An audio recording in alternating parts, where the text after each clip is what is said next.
নাঙ্গলকোট বিএনপিকে সুসংগঠিত করার জন্য যিনি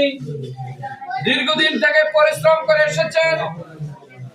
আমাদের সকলের শ্রদ্ধাভাজন নেতা,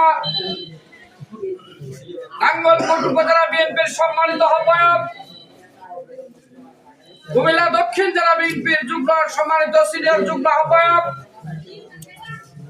জনমন্ত্রিত নেতা, আমাদের শ্রদ্ধাভাজন নেতা জনাব নজির আহমদ ভূঁইয়া সাহেব, মঞ্চ উপবিষ্ট রয়েছেন ওনার সফর সঙ্গীগণ, 2 নং পেড়িয়া ইউনিয়ন বাংলাদেশ জাতীয়তাবাদী দল যুব দল অঙ্গ সংগঠনের নেতৃবৃন্দ, সাংবাদিক ভাইরা, আসসালামু আলাইকুম ওয়া রাহমাতুল্লাহি ওয়া বারাকাতুহু। আমি প্রথমে শুকরিয়া জ্ঞাপন করছি মহান সৃষ্টিকর্তা রব্বুল আলামিনের,